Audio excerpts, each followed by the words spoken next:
Good morning. Well, we're going to think about our emotional response to coronavirus this morning. But before I begin, boys and girls, there is a worksheet for you to do right now as I go through the sermon. It was emailed and WhatsApped, so hopefully you've got that printed out and ready. And just to say, if you do it and get your parents to take a photo of it and send it to me, I will post you a prize. Okay, you don't have to complete it perfectly, just do your best. And if I see that from a photo from your parents, then you'll get something tasty through the post. So, what should our emotional response to coronavirus be? This time that we're in right now is an emotional time, isn't it? Many of us are feeling tired and tearful and anxious and drained. But what should our emotional response to these times be? How should Christians respond emotionally to crisis? What's a right and biblical response to coronavirus and indeed any catastrophe that we experience? It can be hard to know, can't it? Well, the Bible gives us this answer. Lament. The pattern that the Bible gives for us to respond to crisis and catastrophe is lament. All through the Bible, we see people, we see creation, we even see God and Jesus lamenting in response to tragedy. The place where we see lament most in the Bible is the Psalms and, of course, Lamentations, which is a book of 5 poems of lament. But what exactly is lament according to the Bible? Here's a definition. Biblical lament is a passionate expression of grief or sorrow, ending with trust and hope in God.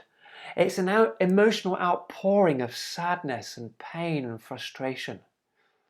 But it's more than a venting of pent-up emotion, because lament ends in a place of hope and trust in God. And biblical lament has 3 features. The first feature is crying out to God. Lament is where we cry out to God with our fears and our tears and our pain. It's where we voice our suffering.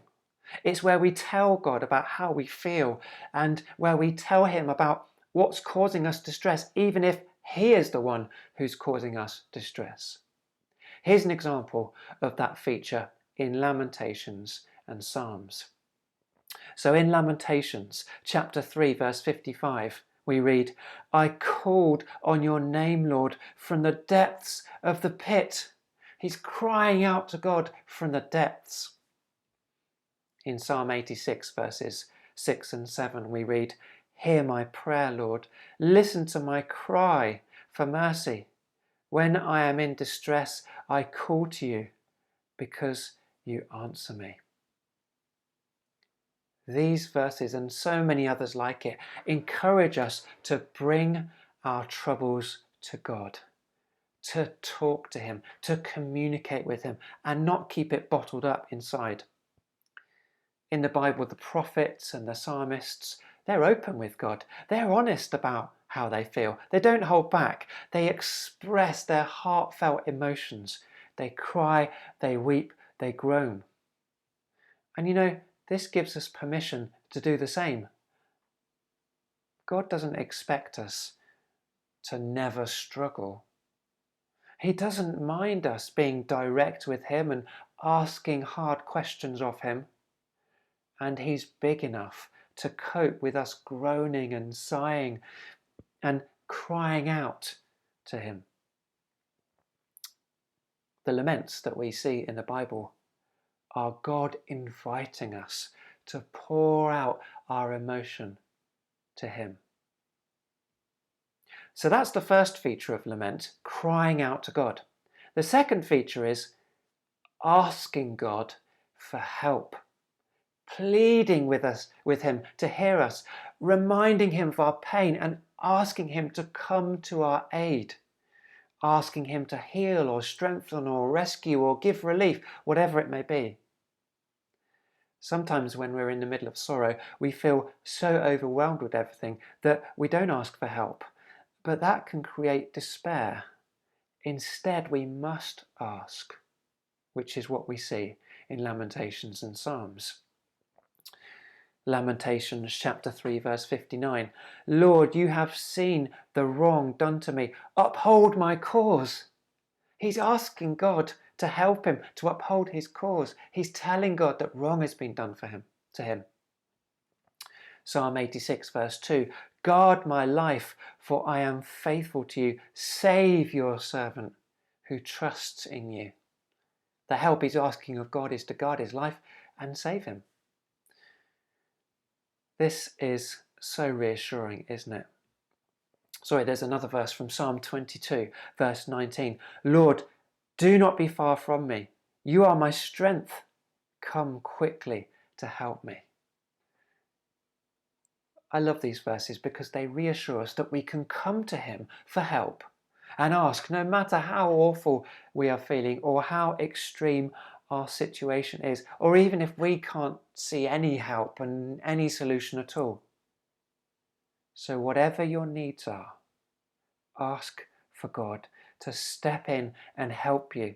You can appeal to him as your rescuer, and you can appeal to him knowing that he loves you and is always listening to you. So lament is crying out to God, it's asking him for help, and thirdly, it's choosing to hope. Lament doesn't end with desperation and despair. It ends with hope. Even in the most desperate psalms in the Bible, such as Psalm 88, there are faint glimmers of hope. When we lament, we cry, yes, we vent, yes, we ask, absolutely, but we also choose to put our hope in God, no matter how bad we feel or how bleak things look. And we see this so strongly in Lamentations. Chapter 3, verses 21 to 26. Yet this I call to mind, and therefore I have hope. Because of the Lord's great love we are not consumed, for his compassions never fail. They are new every morning. Great is your faithfulness. I say to myself, the Lord is my portion, therefore I will wait for him. The Lord is good to those whose hope is in him, to the one who seeks him. It is good to wait quietly for the salvation of the Lord. Lamentations is a book of tragedy and an outpouring of sorrow, and yet it contains these bright rays of hope. And when we lament and we hope, we're not just hoping in hope, or we're not hoping in the government during this time of coronavirus, or we're not hoping in the NHS, even though the NHS is brilliant.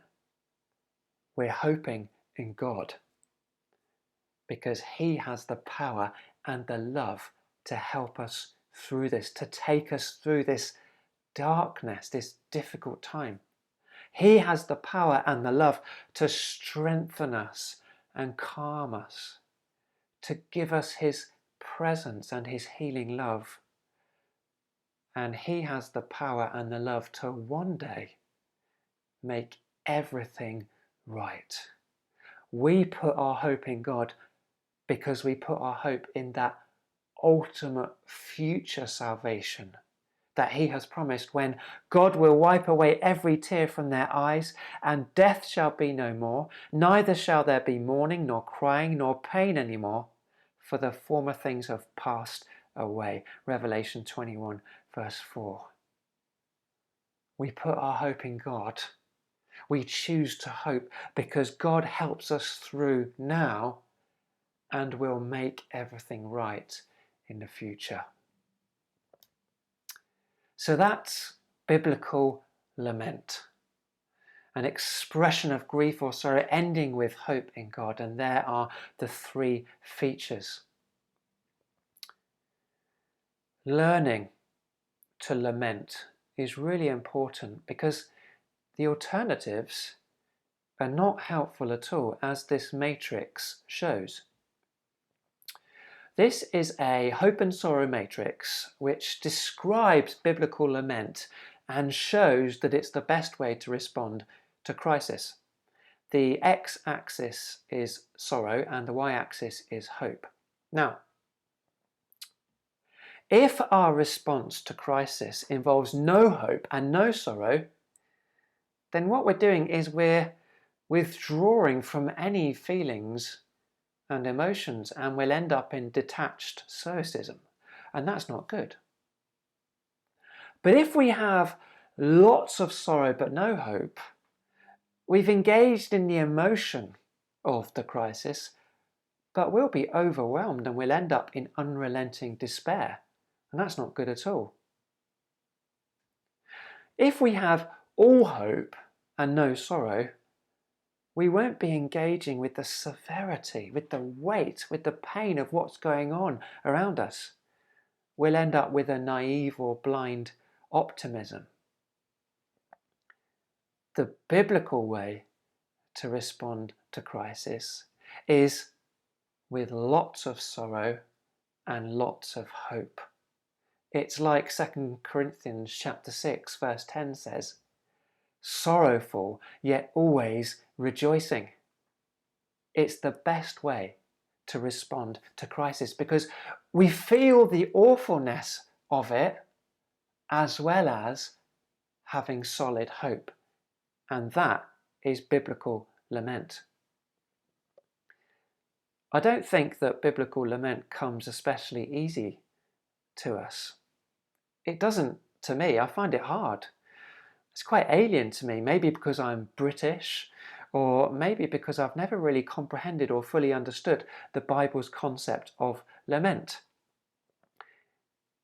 It's really important that we learn to lament, because otherwise we'll end up in those other boxes in the matrix, but also other damaging things can happen to us if we don't lament. Here are some of them.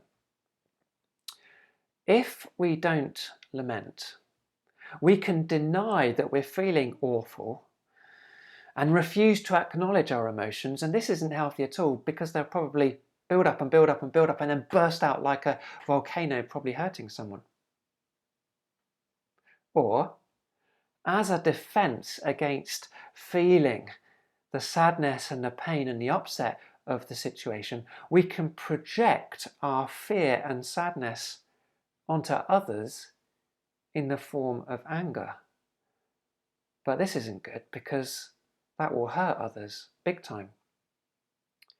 Or we can distract ourselves from feeling sorrow or grief or heartache, but that's failing to deal with the reality of the situation.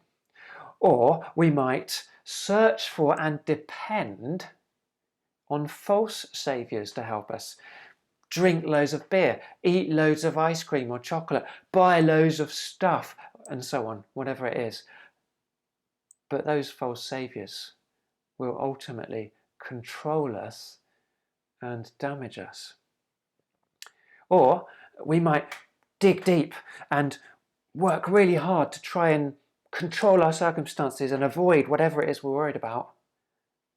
But this will bring us really high levels of stress.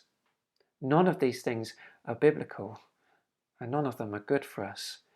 So let's lament.